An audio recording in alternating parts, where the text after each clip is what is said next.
오늘 본문 말씀은 예레미야 35장 말씀입니다. 예레미야는 남유다 지역에서 예언 활동을 했던 사람입니다. 특별히 예루살렘을 중심으로 예언 활동을 하였는데 남유다가 멸망하기 직전에 활동했던 선지자입니다. 요시야 왕부터 여호아스, 그리고 여호야김, 여호야긴, 그리고 시드기야, 이렇게 5 왕을 거치면서 그 시대에 예언 활동을 하였던 그런 선지자입니다. 예레미야는 이스라엘 백성들이, 남유다의 백성들이 하나님을 섬기지 아니하고 또 하나님의 말씀을 청종하지 아니하고 이방신을 섬기는 것을 애타하면서 그들에게 임할 멸망과 심판에 대한 소식을 전하면서 눈물을 흘리며 간청하며 복음을 전했던, 하나님의 말씀을 전했던 선지자입니다. 예레미야서는 52장이라고 하는 긴 장으로 되어 있습니다. 그 중에 오늘 본문이 35장입니다. 이 시기는 여호야김이라고 하는 왕이 치리하던 시기였습니다. 그 시기에 대해서 오늘 본문 1장이 이렇게 말씀하고 있습니다. 유다의 요시야 왕의 아들 여호야김 때에 여호와께로부터 말씀이 예레미야에게 임하여 이르시되, 그래서 지금 예레미야에게 여호야김 왕 시대에 하나님께서 예레미야에게 말씀을 하셨다라는 것입니다. 아마도 이 시기는 역사적으로 본다면 남유다가 바벨론의 포로로 이제 완전히 멸망되어 포로로 잡혀가기 약 한 10여 년 전쯤 되었던 그런 시간으로 추정이 됩니다. 자, 그런데 하나님께서 이 예레미야에게 하신 말씀이 흥미롭습니다. 레갑 사람들이라는 표현이 나오는데, 레갑 사람들을 성전으로 데려다가 한 방에 두고 그들에게 포도주를 마시게 하라 라고 하는 그런 내용입니다. 너는 레갑 사람들의 집에 가서 그들에게 말하고 그들을 여호와의 집 한 방으로 데려다가 포도주를 마시게 하라 하시니라. 레갑 사람이라는 이름이 아마 여러분들에게 낯선 이름일 수도 있겠습니다. 성경을 많이 읽는 분들 중에도 이 레갑 사람에 대해서 그저 스쳐 지나갈 때가 많습니다만은, 오늘 예레미야서를 보면 이 레갑 사람들에게 포도주를 마시게 하라라고 하는 내용이 나옵니다. 레갑 사람들이 어떤 사람들인지 조금 살펴볼 필요가 있겠습니다. 레갑 사람이라는 말은 레갑의 가문을 말합니다. 그러니까 레갑이라는 사람들의 후예로서 이루어지는 하나의 그 후손들을 말하겠습니다. 이 레갑 사람은 어느 사람, 어느 지파의 후손일까요? 또 어느 족보에 해당이 될까요? 역대상 2장에서 그 가문이 어디에 속한 가문인지 확인할 수가 있습니다.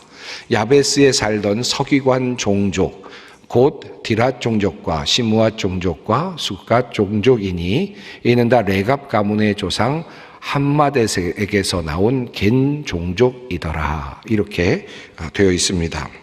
레갑 가문의 조상은 겐 종족이다 라는 말씀입니다.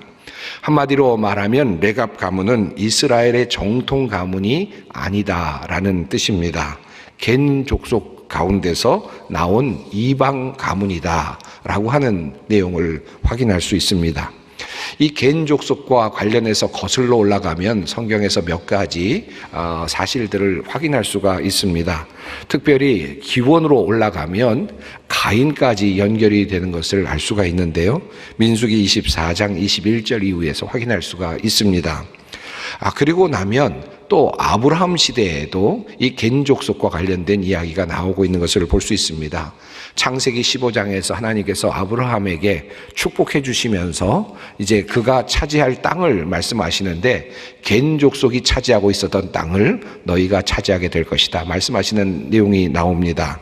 그날에 여호와께서 아브라함과 더불어 언약을 세워 이르시되, 내가 이 땅을 애굽 강에서부터 큰 강 유브라데까지 내 자손에게 주노니 곧 겐 족속과 그니스 족속과 간몬 족속과 헷 족속과 브리스 족속과 르바 족속과 아모리 족속과 가나안 족속과 기르가스 족속과 여부스 족속의 땅이니라 라고 말씀하시는 내용이 나옵니다. 그러니까 아브라함 시대에도 이미 겐 족속이 살고 있었다라는 사실을 확인할 수 있죠. 이 겐 족속의 이름이 또 등장하는 것은 바로 모세의 이야기 속에서입니다. 모세의 장인이 바로 겐 사람이다라고 하는 성경의 증언이 있죠. 모세의 장인은 겐 사람이라 그의 자손이 유다 자손과 함께 종려나무 성읍에 올라가서 아랏 남방의 유다 황무지에 이르러 그 백성 중에 거주하니라. 이렇게 되어 있습니다. 자, 그러니까 겐 사람이라고 하는 이 종족은 유다 민족과 함께 그 비슷한 지역에서, 특별히 광야 지역에서 거주하며 함께 살았다라는 내용입니다. 조금 길게 겐 가문에 대해서 살펴보았고 또 레갑 가문에 대해서 살펴보았습니다. 레갑 가문은 그러니까 가인으로부터 시작되어서 겐 사람으로 이어지고 레갑으로 이어지는 이방 가문으로 유다 백성과 함께 하나님을 믿으며 살아간 백성이라고 정리할 수 있겠습니다. 자, 그런데 오늘 이야기는 이제 이 레갑 사람들을 하나님께서 이제 예레미야에게 명령하시면서 이 사람들을 성전에 데려다가 한 방에 모아놓고 포도주를 마시게 하라라는 것입니다. 뜬금없는 하나님의 말씀이었습니다. 자, 이후의 이야기가 오늘 본문에 나오고 있습니다. 내가 레갑 사람들의 후손들 앞에 포도주가 가득한 종자와 술잔을 놓고 마시라 권하매 그들이 이르되 우리는 포도주를 마시지 아니하겠노라. 이렇게 대답을 하는 것입니다. 왜 그들이 포도주를 마시지 않겠다라고 말하는지 그 이유가 이제 이어집니다.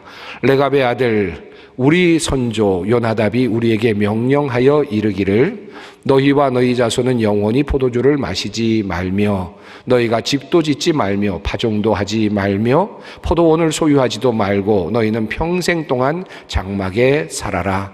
그리하면 너희가 머물러 사는 땅에서 너희 생명이 길리라 하였으므로 우리가 레갑의 아들 우리 선조 요나답이 우리에게 명령한 모든 말을 순종하여 우리와 우리 아내와 자녀가 평생 동안 포도주를 마시지 아니하며 살 집도 짓지 아니하며 포도원이나 밭이나 종자도 가지지 아니하고 장막에 살면서 우리 선조 요나답이 우리에게 명령한 대로 다 지켜 행하였노라.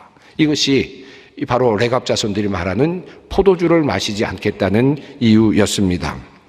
자, 이 레갑의 아들 요나답이 포도주를 먹지 말라고 그들에게 가르쳐 주었기 때문에 그들은 포도주를 마실 수 없다라고 하는 이유를 댔습니다. 그런데 사실 이 말씀의 내용은 매우 놀라운 말씀입니다. 왜냐하면 요나답은 지금 예레미야 앞에서 포도주를 먹지 않겠다고 말하는 레갑 자손들보다 한참 앞서 있는 인물이기 때문입니다. 어느 정도 앞선 인물이냐 하면 250년 앞서 살았던 인물이기 때문입니다.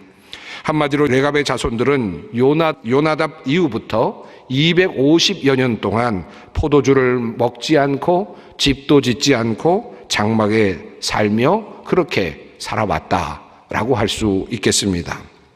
자, 그렇다면 도대체 이 레갑 자손들에게 250년까지도 영향을 미친 이 요나답은 도대체 어떤 사람인가 하는 궁금증이 생기죠.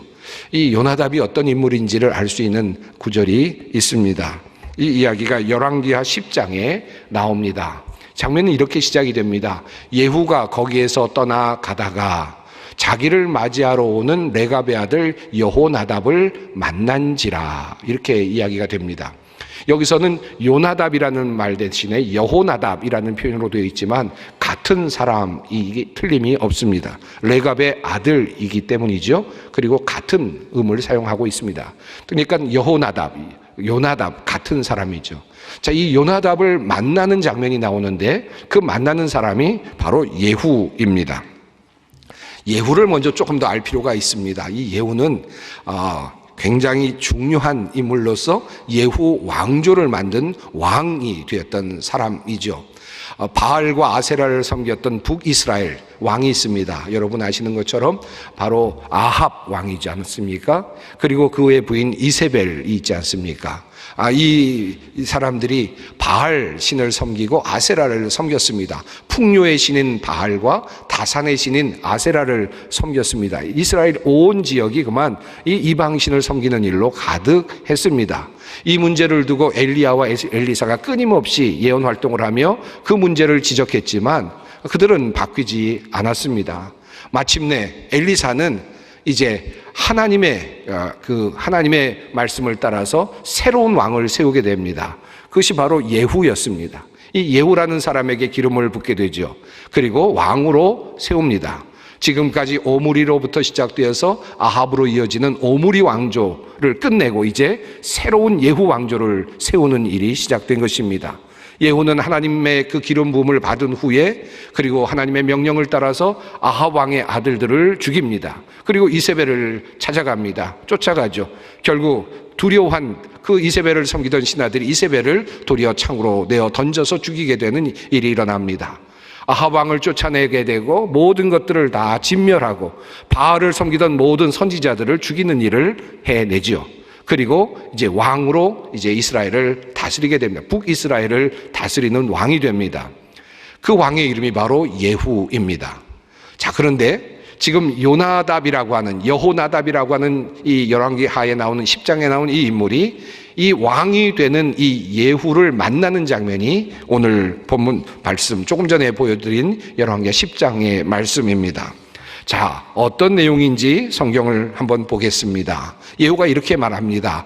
예후가 거기에서 떠나가다가 자기를 맞이하러 오는 레갑의 아들 여호나답을 만난지라 그의 안부를 묻고 그에게 이르되 내 마음이 내 마음을 향하여 진실함과 같이 내 마음도 진실하냐 하니 여호나답이 대답하되 그러하니이다. 이르되 그러면 나와 손을 잡자. 손을 잡으니 예후가 끌어 병거에 올리며 이르되 나와 함께 가서 여호와를 위한 나의 열심을 보라 하고 이에 자기 병거에 태우고 사마리아에 이르러 거기에 남아있는 바 아합에게 속한 자들을 죽여 진멸하였으니 여호와께서 엘리야에게 이르신 말씀과 같이 되었더라. 이렇게 성경이 이어지고 있습니다. 이 이야기의 흐름이 어떻습니까? 이 말씀은 이제 아합 왕으로 대표되는 오므리 왕조를 이제 종식시키고 그리고 바알의 모든 제사장들을 죽이고 새로운 왕조가 탄생되는 바로 그 순간을 보여주고 있는 장면이죠. 그리고 이 왕조가 출현할 때에 예후가 이제 전쟁을 일으키면서 그들에게 진격해 갈 때에 바로 이 요나답을 붙잡고 그를 함께 하도록 해서 함께 구테타를 성사시키는 왕조를 무너뜨리고 새로운 왕조를 세우는 그런 이야기라고 할 수 있겠습니다. 이렇게 해서 태어난 왕조가 예후 왕조입니다. 그 왕조의 출현에 공헌한 인물이 바로 여호나답이었습니다. 레갑의 아들이었습니다. 자, 이렇게 왕조가 세워질 때 큰 공헌을 했던 이 요나답, 큰 자리에 오를만 하지 않았겠습니까? 그 구테타에 함께 동참했던 그 요나답, 무언가 큰 자리를 얻을 수 있을 것 같지 않습니까? 그런데 이 요나답은 예후 왕조에서 큰 자리를 얻었다는 흔적을 발견할 수가 없습니다. 그는 권력의 단맛에 빠지는 것을 도리어 경계합니다. 그는 권력의 위험성을 잘 알고 있습니다. 그의 관심은 어떻게 하면 자기 자신과 자신의 후손들이 어떻게 하면 하나님을 믿는 신앙을 벗어나지 않고 그 신앙을 지켜낼 수 있을 것인가 하는 것에 있었습니다. 그래서 고민을 하죠. 그리고 자신의 후손들이 반드시 지켜야 할 가훈을 세웠습니다. 그것은 후손들이 여호와를 떠나지 않게 하기 위한 요나답의 나름의 깊은 신앙에서 나온 것이었습니다. 그리고 그 가훈이 어떤 것인지 우리는 알 수 없었는데 예레미야 35장에서 그 가훈의 내용이 드디어 250여 년 만에 드디어 열리게 되지요. 레갑의 후손이며 요나답의 후손인 그들이 250년간 지켜온 신앙, 그 신앙의 가치는 무엇이었는지, 그들이 하나님을 떠나지 아니하고 살아올 수 있었던 이유가 무엇이었는지를 알 수 있는 내용이 오늘 본문 속에 나타나고 있습니다.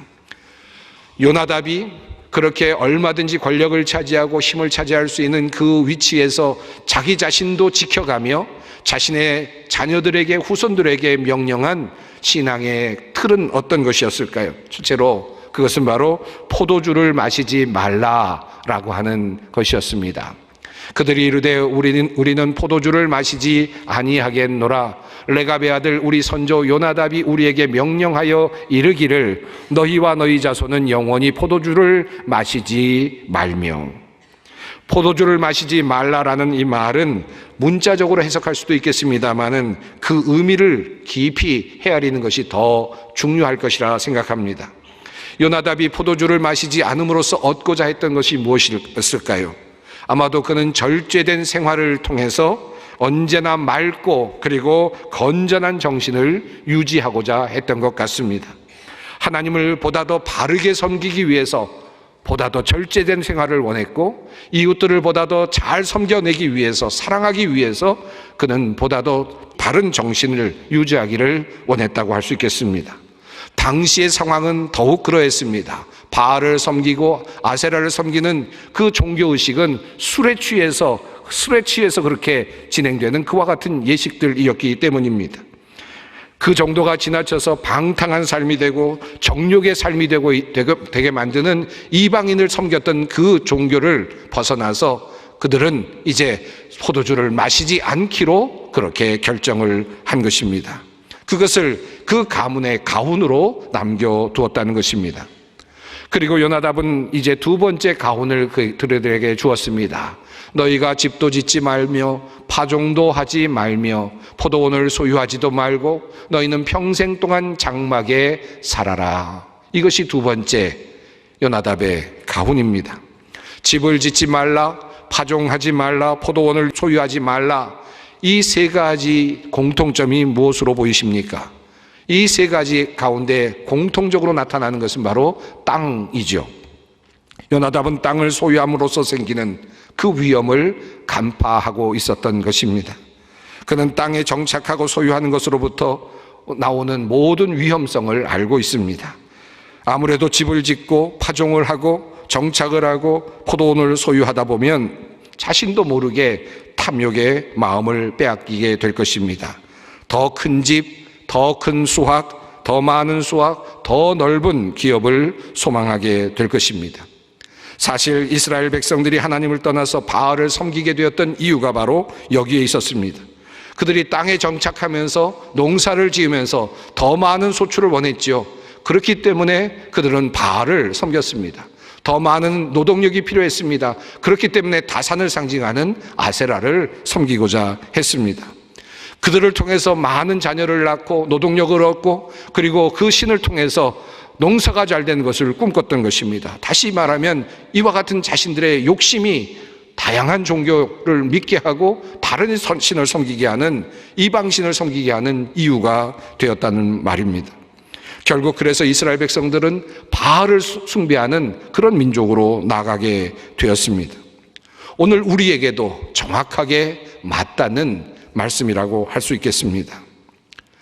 여러분, 이스라엘 백성들이 때마다 초막절이라고 하는 것을 지키지 않습니까? 초막절을 지킨다는 것이 무슨 의미입니까? 그들은 자신들이 갖고 있는 집을 갖고 있고 집에서 살고 있는데도 불구하고 1년에 한 절기 특별하게 초막을 짓고 장막에서 살아갑니다. 그것이 무엇을 의미하겠습니까? 그것은 바로 자기 자신들이 애굽에서 떠나서 광야의 생활을 하면서 힘겹게 살았던 그 초막의 시간, 장막을 지고 장막 속에서 살면서 힘겹게 살았던 그 시간을 잊어버리지 않고자 함이었을 것입니다. 본래 자신의 모습, 참으로 어려웠던 자신의 삶의 모습으로 돌아가기 원했던, 돌아가서 다시 분명한 자신의 정체성을 확인하기를 원했던 바로 그 일이 초막절을 지키는 일이었다고 할 수 있겠습니다. 아마도 레갑의 자손들이 이와 같이 집을 짓지 않고 장막에 살았던 이유도 그와 같았다고 생각합니다. 이 세상에 헛된 것에 매이지 아니하고 오직 하나님께 온전한 마음을 두고 그리고 이 짧은 세상을 바르게 살기 위해서 그들은 장막 속에 살면서 집을 짓지 않고 임시적인 삶을 살아가고 있었다라고 말할 수 있겠습니다. 이방인 레갑 자손은 모세 이후 시대부터 이스라엘 백성들 주변에 살았던 사람들입니다. 그리고 어깨 너머로 하나님을 알아갔습니다. 그리고 하나님을 섬겼습니다. 선민 이스라엘은 하나님을 도리어 멀리 떠납니다. 풍요와 쾌락과 정욕을 위해서 바알을 섬기고 아세라를 섬기는 타락의 길로 갑니다. 그러나 도리어 레갑 자손은 포도주를 멀리하며 땅에 착을 두지 아니하며 주님을 섬기는 바른 길로 나아갑니다. 그래서 레갑 자손들이 영원히 하나님 앞에 끊어지지 않게 되었다고 성경은 우리에게 말씀합니다. 그들은 자신의 조상이 하나님께 드린 그 약속을 계승해서 지켰습니다. 불순종의 시대 속에서 하나님의 주권을 인정하며 살아간 특별한 민족이었습니다. 미국 휘튼대 총장인 필립 라이켄이라고 하는 교수님이 계십니다. 이 총장님께서 이 예레미야 35장을 설교하면서 이 레갑 사람들은 프라미스 키퍼들이다 라고 그렇게 표현을 했습니다. 약속을 지키는 사람들이었다. 하나님과의 약속을 끝까지 지켜내는 사람들이었다 라고 말씀하고 있습니다. 레갑 사람들에게서 배우라. 오늘 주님은 우리에게 성경에 숨겨진 이름을 알려주시면서 그들과 같이 하나님께 기쁨을 드리며 하나님을 바르게 섬기는 백성이 되기를 원하십니다. 사랑하는 성도 여러분, 오늘 본문에 나오는 요나답의 가훈, 레갑 사람들처럼 우리가 문자대로 그것을 지킬 수는 없을지 모릅니다. 그러나 요나답의 그 교훈, 이 가훈을 통해서 우리가 꼭 기억해야 할 영적 교훈은 분명합니다. 그것은 바로 우리가 그리스도인으로서 구별된 삶을 살아야 한다라는 것입니다. 사도 바울을 통하여 주님께서 말씀하십니다. 너희는 이 세대를 본받지 말고 오직 마음을 새롭게 함으로 변화를 받아 하나님의 선하시고 기뻐하시고 온전하신 뜻이 무엇인지 분별하도록 하라. 하나님은 오늘도 레갑의 후예들을 열심히 찾고 계십니다.